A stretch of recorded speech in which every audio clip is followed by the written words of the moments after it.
ब्रह्मपुर नामक गांव में एक पाखंडी बाबा का आश्रम होता है। उस गांव के सभी लोगों का बाबा पर बड़ा विश्वास था। वो अपनी परेशानियों का हल ढूंढने या झाड़ फूंक करवाने बाबा के पास जाते थे। वो पाखंडी बाबा उन सीधे साधे लोगों को अंधविश्वास में फंसाकर उनसे पैसे ऐंठता रहता है। आयुष्मान भव। बाबा, मैं कई सालों से औलाद सुख के लिए तड़प रहा हूँ। मेरी शादी को 10 साल हो गए, लेकिन अभी तक मेरे घर बच्चे की किलकारियों से वंचित है। कृपा करके हमें कोई ऐसा रास्ता दिखाएं कि मेरी बीवी की सूनी गोद जल्द ही भर जाए। इसके लिए तुझे बकरी की बलि देनी होगी। बोल, तू तैयार है? लेकिन बलि देना तो पाप है ना बाबा। मूर्ख, अब तू तय करेगा कि क्या सही है और क्या गलत। इन्हें माफ कर दीजिएगा बाबा जी, इनसे भूल हो गई। हम बच्चे के लिए कुछ भी करेंगे, बलि भी देंगे। तो ठीक है, कल आश्रम में बलि चढ़ाने का महायज्ञ है। कल बकरी लेकर आ जाना। कल ही हम उसकी बलि देंगे और तुम्हें सारे कष्टों से छुटकारा मिल जाएगा। सुनो शिष्य, कल के महायज्ञ में बलि चढ़ाने के लिए एक बकरी का इंतजाम किया जाए। जो आज्ञा बाबा जी, हम अभी जाकर बकरी का इंतजाम करते हैं। लेकिन अगर आप बुरा न माने तो मैं क्या आपसे कुछ पूछ सकता हूँ बाबा जी? पूछो वत्स, क्या पूछना है? अपनी मनोकामना पूर्ण करने के लिए बकरी की बलि देने वाली बात मुझे कुछ समझ नहीं आई। क्या किसी की बलि देना जरूरी है? बलि देने से भगवान प्रसन्न होते हैं और हमारी सारी मनोकामना पूर्ण होती है। माफ करना बाबा जी, लेकिन आपकी इस बात से मैं सहमत नहीं हूँ। समस्त सृष्टि के जन्मदाता और मृत्युदाता तो ईश्वर हैं। फिर अबोध प्राणी की बलि लेकर आखिर वो कैसे प्रसन्न हो सकते हैं? और किसी की जान लेना तो पाप ही होता है ना बाबा जी। और किसी की जान लेकर कोई भी कामना पूर्ण नहीं होती। खामोश, तुम दोनों ये क्या अनाप शनाप बक रहे हो?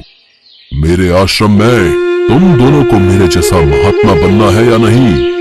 बनना है बाबा जी, बनना है। तो फिर जो मैं कहूं उसका पालन करो। अब जाओ और बलि के लिए बकरी लेकर आओ। जी बाबा जी, जैसी आपकी आज्ञा। इसके बाद वो दोनों बलि के लिए बकरी खरीदने निकल पड़ते हैं। रास्ते में चलते चलते वो दोनों शिष्य आपस में बात करते हैं। रामू, बलि देने के लिए बकरी का इंतजाम करके हम दोनों कहीं किसी पाप के भागीदारी तो नहीं बनने जा रहे? श्यामू, मुझे भी यही लग रहा है। अपनी मनोकामना पूर्ण करने के लिए किसी निर्जीव की बलि देना ठीक बात नहीं है। तुम बिल्कुल ठीक कह रहे हो रामू, लेकिन हम कर भी क्या सकते हैं? बाबा जी से सिद्धि प्राप्त करने के लिए हमें अपना मुंह बंद रखना होगा। हाँ, और वो जो कहें उनकी बात को मानना होगा। कुछ ही देर बाद वो दोनों शिष्य बात करते हुए देनदार के घर पहुंच जाते हैं। उस घर के बाहर कुछ बकरियां बंधी हुई होती हैं। उन दोनों शिष्यों को आता देख काली और गोरी बकरी आपस में बात करने लगती हैं। देखो झुमरी, वहां देख, हमें खरीदने कौन आ रहा है? हमें नहीं, सिर्फ मुझे। ये साधु मुझे खरीदने आ रहे हैं क्योंकि मैं तुझसे ज्यादा सुंदर भी हूँ और तंदुरुस्त भी। वो सब तो ठीक है, लेकिन ये दोनों साधु तुम्हें खरीद के करेंगे क्या? वो मुझे अपने आश्रम में ले जाकर मेरी खूब सेवा पानी करेंगे। हर रोज मुझे ताजा ताजा हरा हरा चारा खिलाएंगे, मेरे साथ खेलेंगे, मेरा ध्यान रखेंगे और फिर मैं भी इन्हें ढेर सारा ताजा ताजा दूध दूंगी। अरे वाह, फिर तो बड़ी ही किस्मत वाली बकरी होगी वो, जिसे ये साधु बाबा अपने साथ ले जाएंगे। हाँ, और वो खुशकिस्मत बकरी मैं ही हूँ। देख लेना तुम, वो मुझे ही अपने साथ लेकर जाएंगे। हाँ। उन दोनों बकरियों को तो यही लग रहा था कि ये दोनों साधु बाबा है और उन्हें खरीद कर आश्रम में ही ले जाएगा, मगर वो इस बात से बिल्कुल अनजान थी कि ये पाखंडी बाबा के 2 शिष्य थे और वो तो बकरी बलि देने के लिए लेकर जाने वाले हैं। फिर वो दोनों शिष्य देनदार लखन से मिलते हैं। बाबा जी की जय। पाए लागू महाराज। कहिए महाराज, आज यहाँ कैसे आना हुआ? दरअसल बात यह है, बाबा जी ने हमें यहाँ एक बकरी खरीदने के लिए भेजा हुआ है, मगर बकरी सुंदर होने के साथ साथ तंदुरुस्त भी होनी चाहिए। सुना तुमने काली बकरी? उन्हें खूबसूरत और तंदुरुस्त बकरी की ही तलाश है और वो तो बस मैं हूँ। तब तो महाराज आप मेरी वो गोरी बकरी ले जाइए, वो खूबसूरत भी है और तंदुरुस्त भी है। देखा, मैं ना कहती थी कि वो मुझे ही ले जाएंगे। यार, तू तो सच में बड़ी ही किस्मत वाली है। वो तो मैं हूं ही। ये लीजिए आपकी बकरी के पैसे।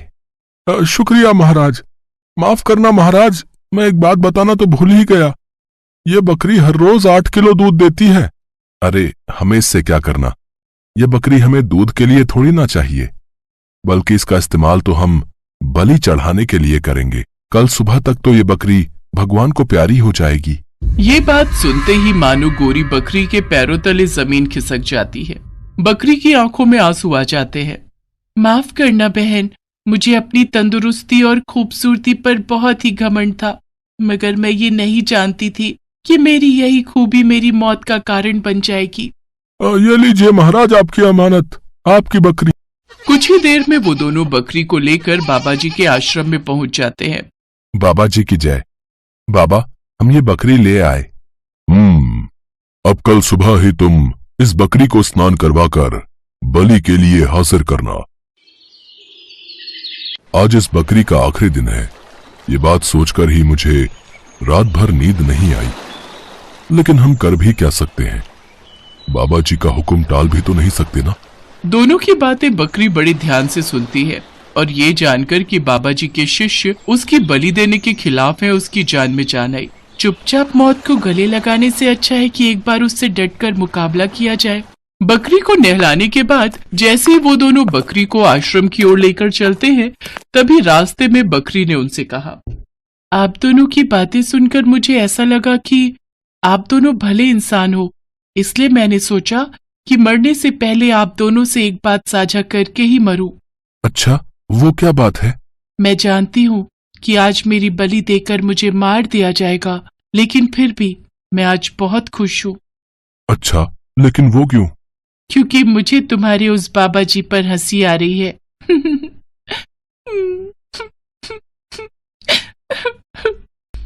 बकरी को पहले हंसता और फिर रोते हुए देखकर दोनों को आश्चर्य हुआ। तभी पहले शिष्य ने बकरी से पूछा, सुनो बकरी, आज तुम्हें मार दिया जाएगा, ये जानते हुए भी तुम पहले हंसने लगी और फिर अचानक ही तुम रोने लगी। ये बात हमें कुछ समझ नहीं आई। बताओ तो, तुमने आखिर ऐसा क्यों किया? ये एक राज की बात है और मेरी मौत के बाद तुम्हें इस बात का पता चल जाएगा। बाबा जी, आज एक अजीब घटना घटी। कैसी घटना? ये बकरी आज आप पर जोर जोर से पहले तो हंसने लगी, इसकी इतनी जुर्रत, ये मुझ पर हंसी, फिर जोर जोर से रोने लगी। रोने लगी? और जब हमने उससे इसके बारे में पूछा तो उसने कहा कि ये एक राज की बात है। राज की बात?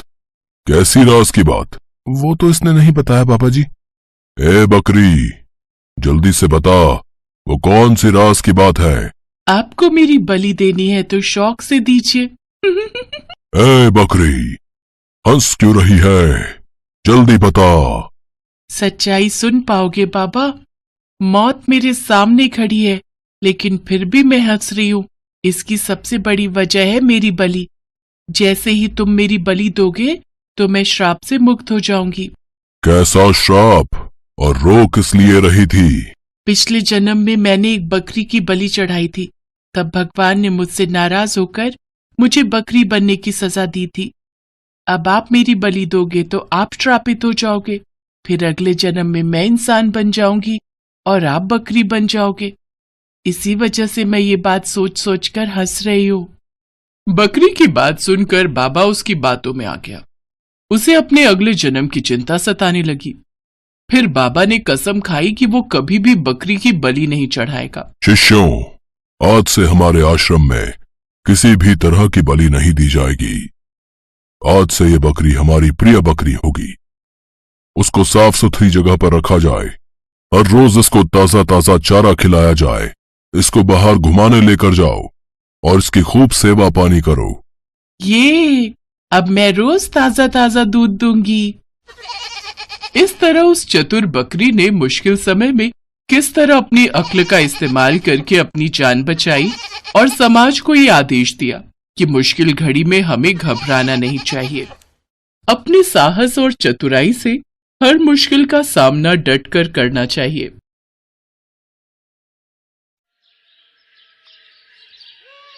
राजेश नाम का एक ऑटो वाला ऑटो चलाया करता था।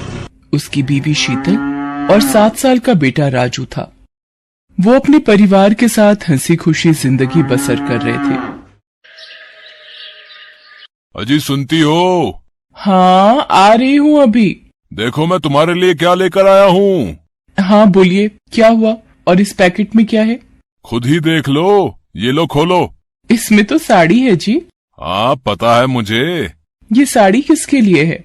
अरे मेरी प्यारी बीवी, ये तुम्हें दी है तो तुम्हारी हुई ना। ये तो बहुत प्यारी है, पर इसकी क्या जरूरत थी? इतना तो हम पैसा बचा भी नहीं पाते, और ये फालतू के खर्चे क्यों किए आपने? अरे पगली, मैं वैसे भी तुझे कहाँ कुछ दे पाता हूँ, एक साड़ी ही तो है। तू कभी कुछ नहीं मांगती मुझसे। आज थोड़ा धंधे में मुनाफा हुआ तो सोचा आज तेरे लिए एक साड़ी ले चलता हूँ। बहुत दिन से तुझे कुछ दिया ही नहीं। मैं जानती हूँ हालातों को, तभी तो आपसे कुछ नहीं मांगती। चल अब ये बेकार की बातें बंद कर और इसे पहन कर दिखाओ, देखूं तो इसमें मेरी बीवी कितनी सुंदर दिखती है। शीतल साड़ी पहनने अंदर चली जाती है और थोड़ी देर में साड़ी पहनकर बाहर आती है। आहा, देखा साड़ी कितनी सुंदर लग रही है तुझ पर। ये रंग तुझ पर बहुत खिल रहा है। इसी तरह हंसी खुशी से दिन बीत रहे थे। अचानक से राजेश की पत्नी शीतल बीमार हो जाती है और डॉक्टर की फीस और दवाइयां देते देते राजेश को अपना ऑटो बेचना पड़ जाता है। अब तो मेरे पास पैसे भी खत्म हो गए और शीतल की तबीयत में कोई सुधार भी नहीं हो रहा। अब पैसे कहाँ से आएंगे? शीतल को इस हालत में नहीं देखा जाता। ऐसा करता हूँ, अपना ऑटो बेच देता हूँ। राजेश ये सोचकर अपनी ऑटो लेकर एक दुकान पर पहुंचता है। भाई मुझे ये ऑटो बेचना है। क्यों भाई, इस ऑटो में कोई खराबी है? ऑटो में कोई परेशानी नहीं है, मुझे पैसों की सख्त जरूरत है। मेरी बीवी बहुत बीमार है और मुझे पैसों की जरूरत है, इसलिए मुझे ऑटो बेचना पड़ रहा है। अरे भाई, अगर ऑटो बेच दोगे तो घर का खर्चा कैसे चलाओगे हैं? हाँ, पर बीवी की तबीयत भी तो देखनी है। उसकी दवाइयों के लिए मेरे पास पैसे नहीं हैं और मुझे कुछ समझ में नहीं आ रहा है कि अब क्या करूं। अरे भाई, एक काम कर सकते हैं आप, ऑटो बेचकर एक रिक्शा ले लो, जिससे कुछ पैसे भी मिल जाएंगे और तुम घर चलाने के लिए रिक्शा भी ले लोगे। क्या समझे? बात तो तुम सही कह रहे हो भाई। राजेश बात मान जाता है। राजेश ऑटो बेचकर एक रिक्शा ले लेता है और दिन रात उस पर मेहनत करता है। वहाँ राजेश की पत्नी की तबीयत अचानक खराब हो जाती है और वो उसे हॉस्पिटल लेकर जाता है। डॉक्टर साहब, मेरी पत्नी को एक बार देख लीजिए, उसकी तबीयत बहुत खराब है। ठीक है, इसे मेरे केबिन में लेकर आओ। राजेश शीतल को डॉक्टर के केबिन में लेकर जाता है। इनकी तबीयत बहुत खराब है, आप ये इंजेक्शन जल्दी से लेकर आइए, वरना मैं कुछ नहीं कर पाऊंगा। राजेश के पास पैसे नहीं थे। थोड़े से पैसे लेकर राजेश दवाई की दुकान पर जाता है और इंजेक्शन लेने के लिए पैसे देता है। इनमें 10 रुपए कम है। भाई मुझे इंजेक्शन दे दो, मेरी बीवी की तबीयत बहुत खराब है। पहले 10 रुपए लेकर आओ। प्लीज मुझे ये इंजेक्शन दे दो, नहीं तो मेरी बीवी मर जाएगी। भाई मेरे पास यही पैसे हैं और मुझे इंजेक्शन की बहुत जरूरत है। राजेश उसी दुकान के सामने रोने लग जाता है। उस दुकान वाले से रोते रोते अपनी बीवी के लिए इंजेक्शन मांग रहा होता है, लेकिन वो दुकान वाला बहुत लालची था। वो राजेश को वहाँ से भगा देता है। अरे कुछ भी करो, मुझे 10 रुपए दो तभी इंजेक्शन मिलेगा, वरना निकलो यहाँ से। राजेश बिना इंजेक्शन के ही वापस आ जाता है और उसकी बीवी का देहांत हो जाता है। राजेश अपने बेटे के साथ रहने लगता है। उधर दुकानदार, जिसका नाम विपिन था, जहां राजेश के पास पैसे ना होने पर उसने राजेश को धक्का देकर भगा दिया था, वो एक बहुत ही लालची दुकानदार था। वो दवाइयों से बहुत पैसा कमाता था, इसीलिए उसने अपनी बहुत जायदाद कर ली थी। आजकल धंधे में बहुत कमाई हो रही है, हर माल में मुनाफा हो रहा है। अब एक काम करता हूँ कि एक प्लॉट और ले लेता हूँ। हाँ। विपिन घर पहुँचता है और प्लॉट लेने की सोचता है। पापा पापा। तभी विपिन को अपने बेटे की आवाज सुनाई देती है और भागकर जाता है तो देखता है कि उसका बेटा जमीन पर बेहोश पड़ा है। वो अपने बेटे को लेकर अस्पताल पहुंचता है। अब डॉक्टर साहब देखो, अब मेरे बेटे को क्या हो गया है?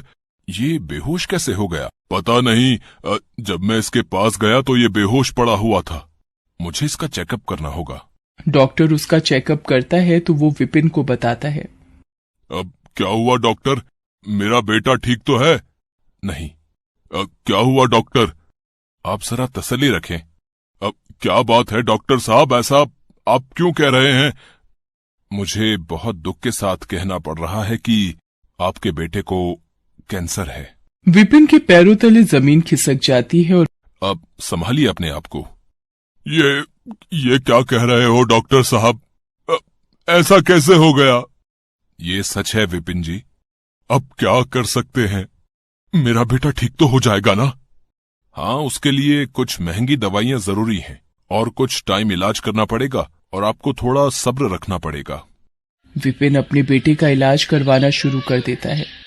इस इलाज में बहुत पैसा लगाता है पर उसका बेटा ठीक नहीं होता। एक दिन उसके बेटे की तबीयत ज्यादा खराब हो जाती है तो डॉक्टर उसे दवाई लेने के लिए भेजते हैं। जैसे ही दवाइयों की दुकान पर जाता है, दवाई मांगता है। अब भाई मुझे ये दवाई जल्दी से दे दो। ये दवाई तो बहुत महंगी है, क्या तुम्हारे पास इतने पैसे हैं? विपिन अपनी सारी जमीन जायदाद गंवा चुका था उसके इलाज में। अब उसके पास कुछ भी नहीं था, सिर्फ चंद रुपयों के अलावा। वो अपने सारे पैसे उसको दिखाता है और कहता है कि मेरे पास ज्यादा नहीं है, बस यही रुपए हैं। इतने में दवाई नहीं आएगी, 100 रुपए और चाहिए। पर भाई मेरे पास इतने ही पैसे हैं। तो दवाई नहीं मिलेगी, जाओ और पैसे लेकर आओ, जाओ। मेरा बेटा बहुत बीमार है, मैं आपके 100 रुपए जल्दी ही चुका दूंगा। चलो हटो, निकलो यहाँ से, पहले 100 रुपए लेकर आओ। तुम्हारे जैसे रोज आते हैं, चलो भागो यहाँ से, गरीब कहीं के। विपिन को पता था कि ये दवाई बहुत सस्ती है और दुकानदार इसे बहुत महंगी बेच रहा है। विपिन उस दुकान वाले से रो रो कर दवाई मांगने लगता है और तभी उसको वो दिन याद आता है जब उसने भी किसी जरूरतमंद को सिर्फ 10 रुपए के लिए दवाई नहीं दी थी। वो अपनी गलती मानता है और समझ जाता है कि करनी का फल तो भुगतना ही पड़ता है और विपिन बहुत रोता है। तभी दुकान वाला विपिन की हालत देख उसके पास आता है और उसको दवाई दे देता है। विपिन को दवाई के कारण अब बहुत देर हो चुकी होती है। अब कुछ देर में अस्पताल नहीं पहुंचा तो उसके बेटे का बचना मुश्किल था। विपिन भागते हुए जाने लगता है लेकिन उसे पता था कि वो ऐसे नहीं पहुंच पाएगा, इसलिए कई लोगों से अस्पताल छोड़ने को कहता है, लेकिन उसके पास पैसे न होने पर कोई भी उसको अपनी गाड़ी में नहीं बिठाता। अगर मैं जल्दी ही अस्पताल नहीं पहुंचा तो मेरा बेटा। जब वो जा रहा होता है तो उसे ठोकर लगती है और वो गिरने लगता है। तभी एक रिक्शे वाला उसे आकर थाम लेता है। वो वही रिक्शे वाला होता है जिसको दवाई देने के लिए विपिन ने मना कर दिया था, लेकिन फिर भी वो अपने रिक्शे में विपिन को बिठा लेता है और पूछता है, भाई तुम्हें कहाँ छोड़ दूं? मेरा बेटा अस्पताल में है, मुझे वहाँ जल्दी पहुँचना है, लेकिन मेरे पास पैसे नहीं हैं। कोई बात नहीं, आप परेशान ना हो, सब ठीक हो जाएगा। मैं आपको वहाँ बिना पैसों के छोड़ दूंगा। विपिन बैठे बैठे बस अपने किए पर पछता रहा होता है। उसका लालच उसके सामने आ रहा था। वो अपने किए पर बहुत पछता रहा था पर समय निकल चुका था। मैंने दूसरों का बहुत दिल दुखाया है और शायद इसीलिए आज मेरी ये हालत है। इसी वजह से मुझे आज ये दिन देखना पड़ रहा है। मैंने न जाने कितनों को दवाई नहीं दी, कुछ पैसों के लिए, और आज मैं भी वहीं खड़ा हूँ। आज मेरे पास भी पैसे नहीं है और दवाई की जरूरत है। सबको ऐसा ही महसूस होता होगा जैसा कि मैं लाचार महसूस कर रहा था। विपिन हॉस्पिटल पहुंचता है और वहां जाकर दवाई डॉक्टर को दे देता है। वहां उसके बेटे की तबीयत और खराब हो रही होती है। ये सब उससे देखा नहीं जाता और उसकी आंखों से आंसुओं की धारा निकल पड़ती है। तभी उसको भगवान की मूर्ति दिखाई पड़ती है। भगवान, मेरे कर्मों की सजा मेरे बच्चे को मत दो। जो सजा देनी है मुझे दे दो, पर मेरे बच्चे को बख्श दो। और ये कहकर वो फूट फूट कर रोने लगता है। तभी डॉक्टर वहां आते हैं और बताते हैं कि उनका बेटा अब ठीक है। विपिन राहत की सांस लेता है और उसके कुछ समय बाद विपिन का बेटा ठीक होकर घर आ जाता है।